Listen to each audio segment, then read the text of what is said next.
Good evening, guys. It has just started cooling off for the evening, so we are going to come outside and take a look at how the garden is doing, maybe pick a few strawberries. And I also want to talk to you guys and do the garden tour just a little bit differently today.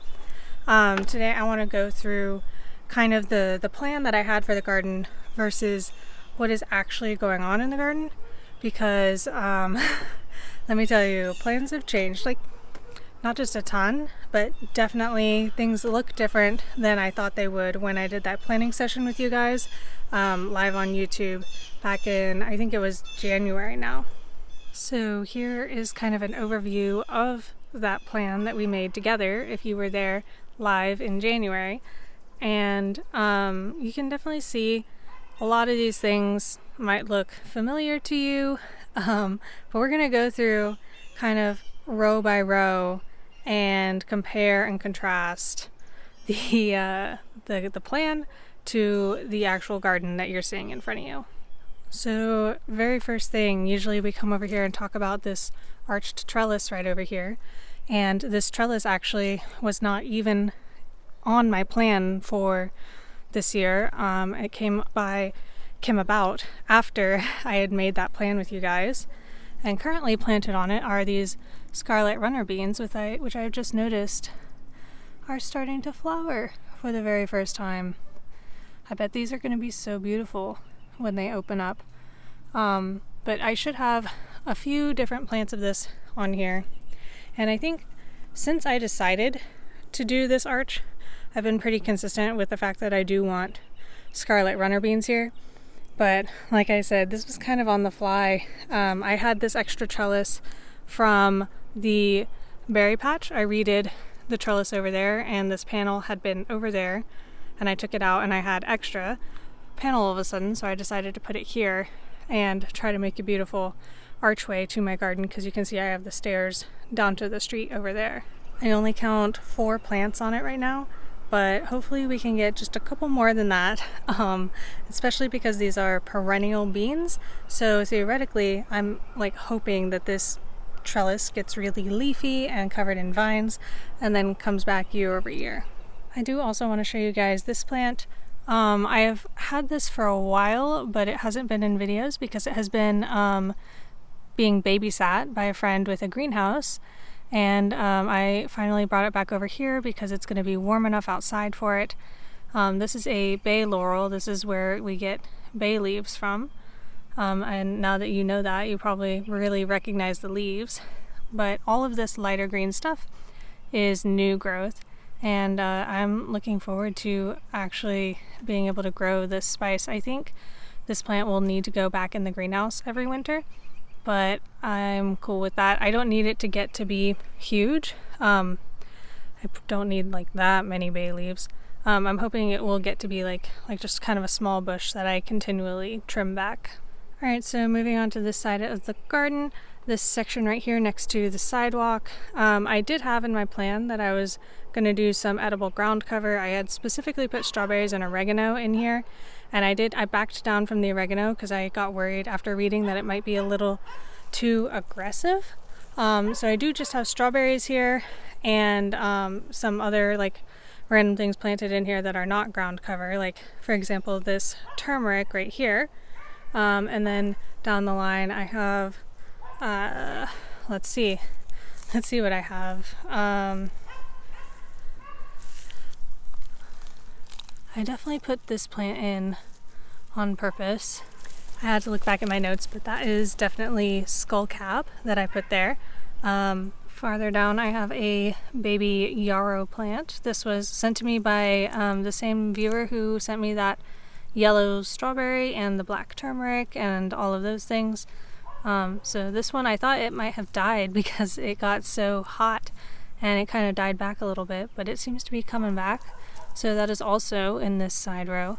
I've got a marshmallow plant here, and then this is valerian here that I forgot was here and definitely mowed over when I was mowing all the grass that had kind of grown up in this area. So oops, but it looks like it will recover. And the point of all of these here in this row is because this is an outer edge. These plants are going to get pretty tall and they're going to be perennial, so they're going to add like an extra layer of protection from pests coming in and out of the garden. And then hopefully those will get big enough to start adding some shade, which will really help with the strawberries out competing the grass, because the grass needs a lot of sun. And if I can get this area full of like tall perennials, then this will start getting a little bit more shaded and hopefully not be as nice a place for all this awful Bermuda grass to grow.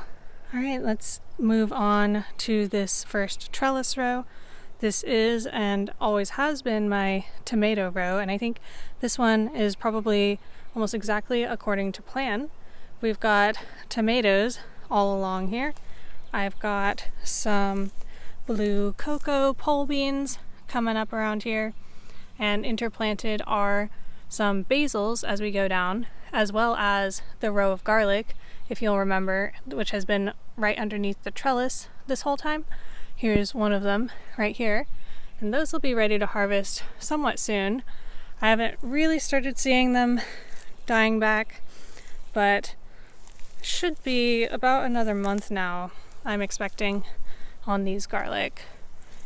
We've got quite a few baby tomatoes now, and you can see I'm already starting to isolate blossoms because I would really like to save seeds. I last year really struggled with it. I think I was just running out of steam to actually do stuff by the time that I decided to start on this. So I'm going to try and get some of the first fruits from all of my plants to be ready for seed saving. And just a quick aside on that, tomato and pepper flowers are self-fertile, meaning they can pollinate themselves. And by isolating them like I have with that little gift baggie, basically I'm stopping other things from pollinating them, and that way if they do set fruit, I can be sure that they are like pure genetically. And I don't think they'll be clones, but they will be the same variety because these are all genetically stabilized heirloom tomatoes. Except for one. I am growing a Heinz tomato in here, but that one we are not going to be able to save seeds from. But most of these are heirlooms, and I will be able to save the seeds this way and ensure that I will get something that is true to type. Now, if I wasn't going to do this and save the seeds, I would still be getting a tomato if I replanted that, but I would not be guaranteed that it would be the exact same as the plant that I saved the seeds from. We've got a bit of an aggressive grower over here. This end is all the way here. I don't think this plant had even started vining last week, and suddenly it's here. I mean, these beans, once they start vining, they really go. So the only thing really missing on that row that I had in my plan was marigolds, and those are an interesting story. I have been trying to sprout marigolds for like a while now, since like February, and seed after seed after seed is just not germinating. I've gotten one seed to germinate, and I haven't had any problems with this in the past, so I have like no good guesses as to what's going wrong. They're getting plenty of dampness, but not too damp, and then the heat, and I don't know, but I have one marigold, and I'm probably going to try direct sowing a few more, because I mean, even now it's definitely not too late to do something like that here. All right, moving on to this second row here. In the plan, I had planned on having hot peppers and zinnias near the front, some corn in the middle, and then some eggplant and tomatillos near the back, as well as a line of onions down the side. Now, as you can see, I've got another row of garlic that I wasn't planning on, the row of onions, another row of onions, and like that's more than I planned, but not necessarily super off plan.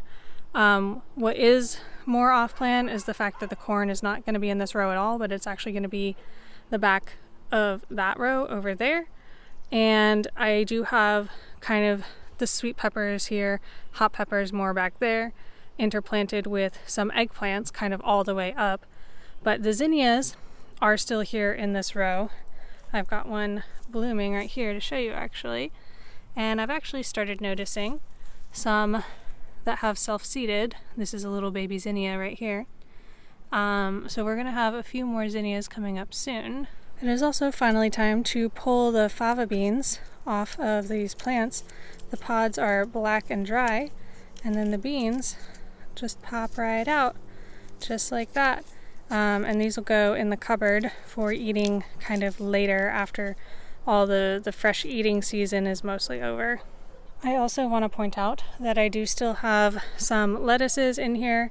Last week they weren't really starting to bolt, but you can see pretty easily here and here. Those have definitely started to bolt, and these ones near the front have started to bolt. You can tell because they're starting to get skinny and tall, and that means they're sending up their flower stalk. And these are just not going to be very tasty at all for me. As long as they're not in the way, I might let them flower, but definitely a majority of these plants are going to get taken out because as the other stuff that I've planted here starts growing up, these are going to end up being in the way.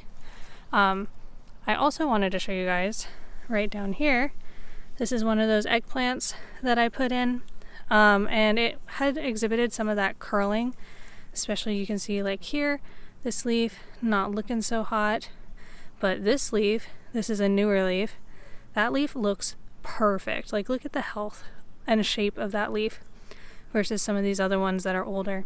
Like that leaf looks so good. That gives me so much hope for these plants. I mean, we'll see how much they end up producing, but it looks like whatever was wrong with that soil, it is being fixed by simply being in the ground. I also forgot to include on my written plan, but ginger kind of interplanted everywhere was definitely part of the plan along with turmeric. So this is one of the gingers that I sprouted indoors and just transplanted outside. This will be here until the very end of the season, right up until the frost. As a reminder, these sweet peppers here near the front of this row were the ones that looked really sad. Similar to those eggplant I was talking about, they were in that bad soil and got super stunted, but they do seem to be greening up, and I'm getting hopeful. I mean, these are definitely putting on flowers, so maybe we will see some fruit from these yet. Meanwhile, my hot pepper section that's a little further back is absolutely thriving. It's a little farther behind in the flower department just because I topped all of these as I was planting them, but I mean they're growing back super fast. Right here is where I would have topped that one, and it is already splitting. You can see another one right here is the topping, and it is just branching way out in all directions. Alright, let's take a look at this third row here. Let's start right here in front with this plant. This was a volunteer cilantro that I let go to seed because this is going to make me coriander seeds. And you can see all these little green balls. Those are future coriander seeds. And that is pretty exciting. Even though this is all flopped over, that's fine. It will still continue to make me lots of seeds. You can see it's even making fresh new flowers right now as well. Now on these two trellises, I had noodle beans on one and blue butterfly pea and cucumbers on the other. I actually just have switched them from what they were in the drawing, but otherwise I haven't changed anything. You can see the noodle beans are just about to get to that point where they're going to start vining up, just like that scarlet runner bean did and those blue cocoa beans did.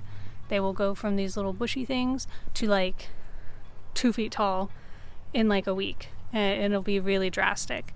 But first they've got to kind of set up their little base of leaves right here. On this second trellis, I have been struggling to get things to sprout. Now I know that blue butterfly peas take a while, like longer than I think, to sprout. So I haven't fully given up on them yet, especially because I have one plant. And I just, like last week, replanted even more cucumbers. And I think I'm finally seeing the results of that. These are coming up. I put, I think, 2 seeds in each hole, and I put a bunch of seeds in here. I'm only trying for like 3 or 4 plants on this side, but I think I planted something like 15 seeds because this is my 3rd time replanting this area with cucumbers. And I was starting to think that like it was something I was doing But I mean, here we are, little babies. Well, let's hope they don't get eaten, because there are things that go around the garden and tend to munch on little babies, which is another reason that I planted a lot, because if I do get some munched on, I want to hopefully have some survivors. Now, going up the outside of both of these trellises and all the way up the row are more onions. Those were not in my plan. I obviously did not account for how many onions I bought, so I had to install more rows of onions down the sides of these, and they are like sufficiently away from the trellis on this side so that they shouldn't be interfering root-wise with these guys too much. And just like the garlic, they are getting ready to pull up. They actually have started flopping over the tops, and that is the telltale sign that your onion is just about ready to harvest. We almost never come down the outside of the row right here, but we can look at these onions and see that they are starting to bulb up. And like this one in particular, this neck, right, has gone all floppy. And that is the sign that the onion is ready. Now, if it had been like pushed over and this was still like really nice and stiff, but just sideways, that would not be ready. It's the fact that all of the tissue here has gone really limp that is indicating that this onion is ready. Back in this section past the trellises, I actually mostly kept to the plan. These are sweet peppers right here. These were my backups. I bought them from the store because I wasn't sure if those other ones were going to make it. So all of these are much farther along than any of the other peppers in my garden. There's a few more sweet peppers here that are from the second batch that I replanted and made sure that they did not touch that contaminated soil. We do have a stray couple of Brussels sprouts and a couple lettuces that need to get pulled out. I'm thinking about leaving the Brussels sprouts, but that's subject to change. These got planted way too late for the spring season, and they seem to be looking really healthy, so that's the only reason I haven't pulled them out. But they might just be getting too in the way. We'll have to see. The corn right in this area is sprouting though. That is these ones, and I have to be really careful around it because I have a habit of going through my garden and pulling grass, weeds, and they look quite similar, so I just gotta control myself around the corn and make sure that I don't yank up corn by accident. I planted my corn in somewhat neat rows, so I can kind of tell by the size of the leaf and also whether or not it's in one of my rows in the right spot if it's a corn. And if I was to be unsure, I would just leave it and the corn would get tall and the grass would stay short, and then it would just become very obvious. I had planned to put more basil back in that area, but I just don't really think that I need it between the stuff that is under the tomatoes and the stuff we're about to look at in the shady row. I think I'm gonna have plenty of basil. Meow? What you want, Draco? You want to say hi to your fans?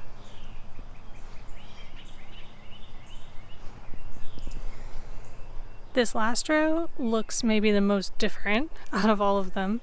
I had said I wanted it to be nasturtium, lots of basil, and some sweet potatoes, and I only have one of those three. I have some basils planted in here. That is one, and that is one.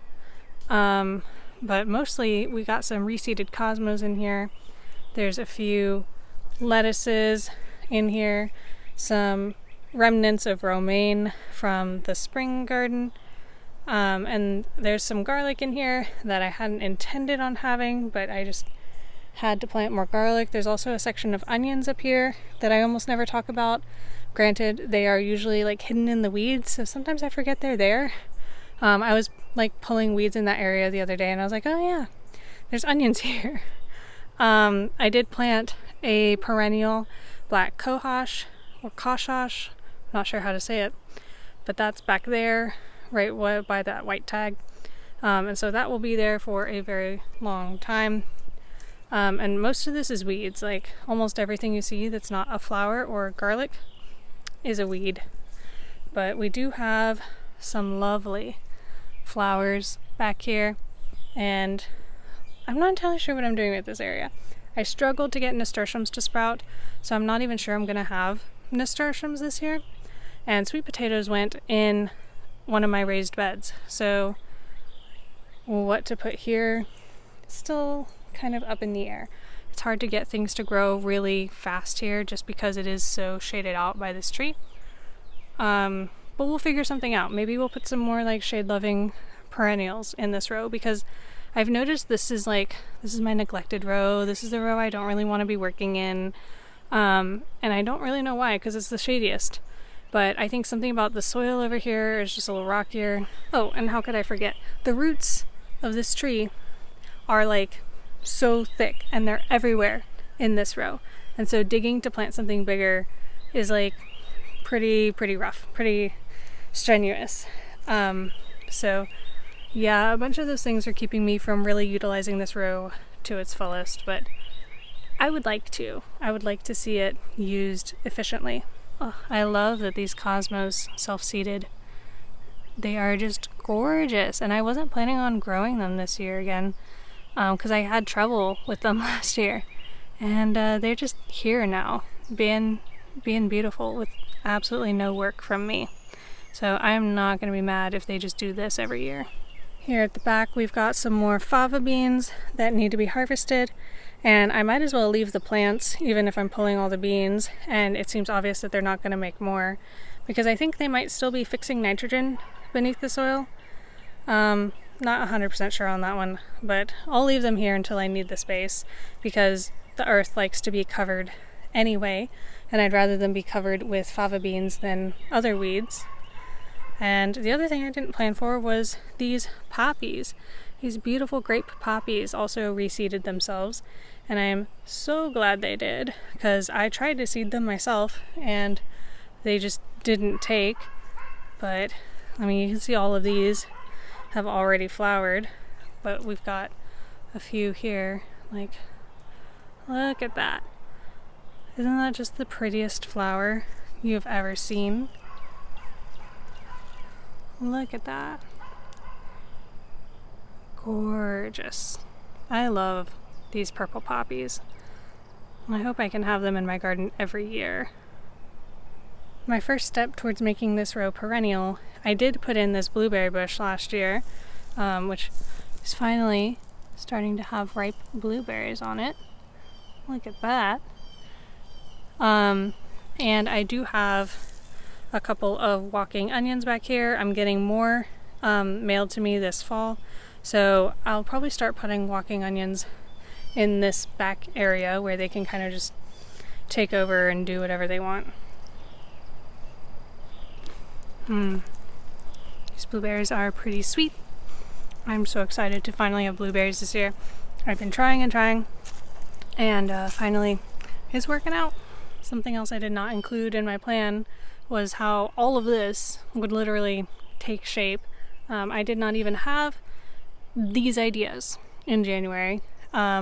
This pergola thing here, my dad and I made together because I found grapes at the store and hardy kiwi vines, and I was like, I really want these plants, but I'm gonna need like a very serious structure to grow them on long term.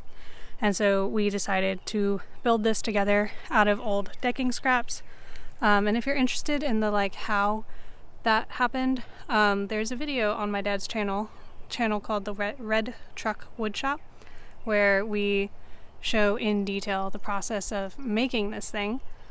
But in addition to that, all these new raised beds back here, I had no idea that I was gonna get, and so all the stuff that I've done back here is off plan and like more on the fly than anything else in the garden.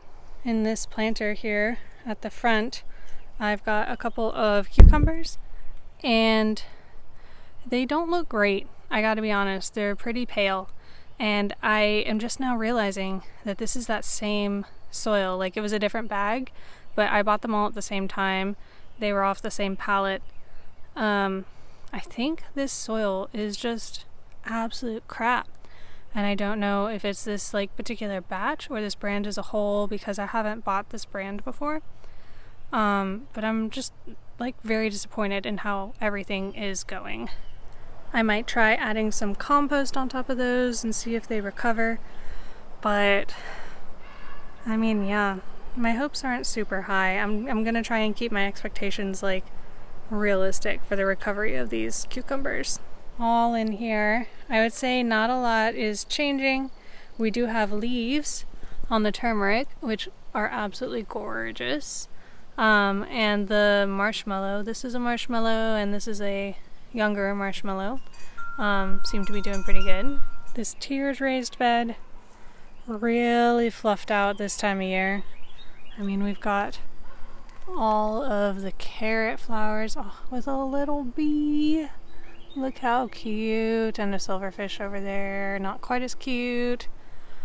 Yeah, all these carrots starting to flower now. I'm pretty excited to get the seeds from those. And I am planning on putting new babies down here. We'll have to look at the timing of that because these are obviously filling up as much space as they can, even though they are all only planted on this side of the planter. You can kind of see all this space is technically empty, but they're fluffing out and filling out the light space over here. So I might have to rethink where I'm putting my carrots for the fall.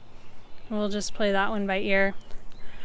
Got Greek oregano literally spilling out over here.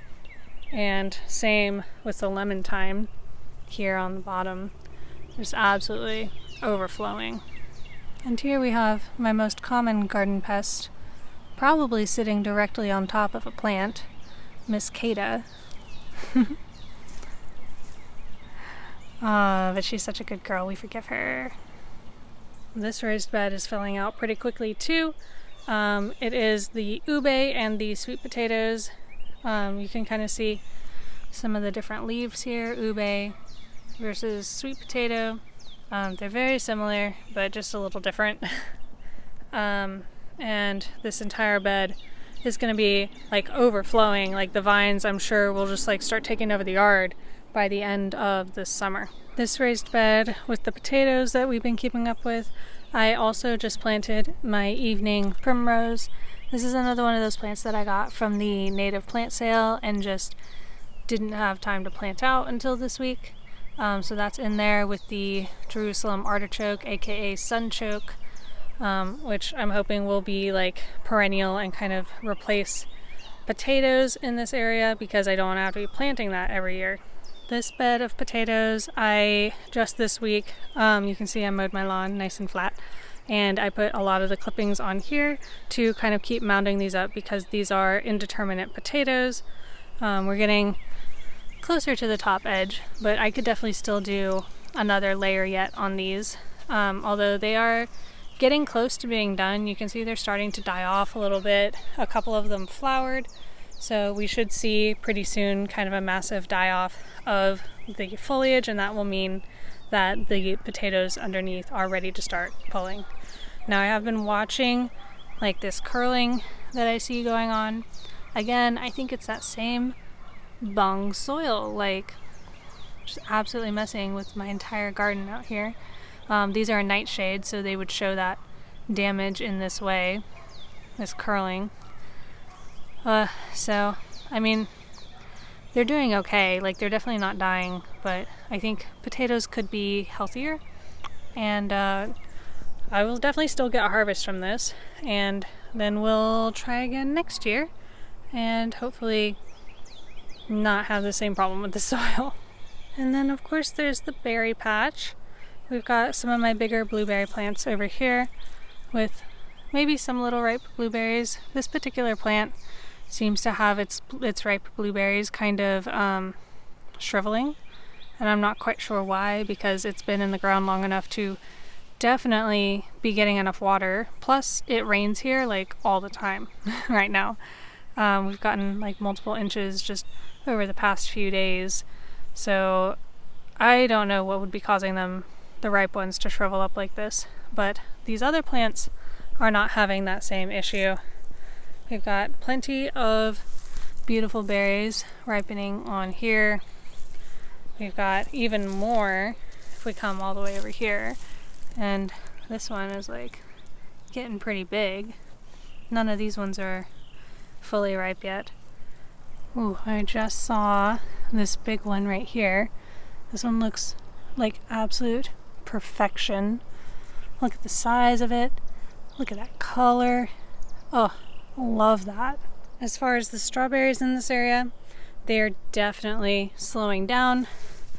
I think like last week I was still pulling tons of strawberries, but I mean right now I'm actually struggling to find a single ripe strawberry in here. You know, they really are a bit of a flashbang, and that's what June bearing is supposed to do, put on all its fruit at once and then be done. So that is on schedule as expected, and honestly thank goodness, because I still have, obviously the blueberries are starting to come in, and then the blackberries we're just about to look at are starting to come in, and the raspberries are like in the middle of their full swing harvesting. Beautiful blackberries, and they're thornless, so I don't have to worry. I cannot tell you guys how many times I have gone to harvest from like a wild blackberry patch along the side of the road and just absolutely forgotten that I got to worry about like pushing stuff aside because all of the thorns. So I love this variety for that, and these look amazing. Raspberry section has become a jungle. We've got plenty of perfectly ripe fruit everywhere down here. Let's see. Coming over with raspberries, the fruit hangs below the leaves, so you gotta kind of get down on the ground and look under. You can see all this stuff in here. And you can also see the next round coming on already. These are about to be flowers. These 4 trees right here were definitely not in the original plan. These citrus I saw at the store and I was like, I have to have them. This fig I had previously, but was like very unclear where I wanted to plant it. But when I got the citrus, I kind of decided to make this plan. And then once I had one fig, couldn't stop there. I've got a second one here and a third one up in the front yard. This one, from a distance, it looks a little sick, but I think it's going to be okay. It's definitely got some nice green shoots right there, and it's probably just recovering from transplant shock, honestly.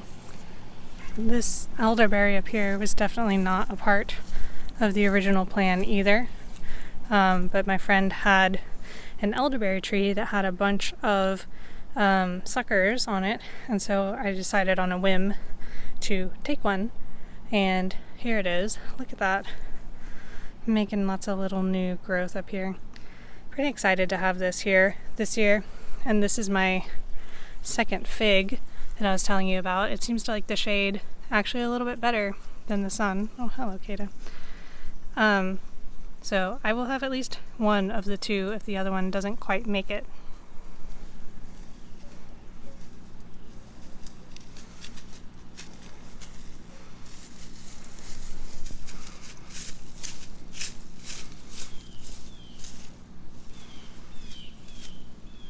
Ooh, can we just appreciate the little flowers on this tree for a second?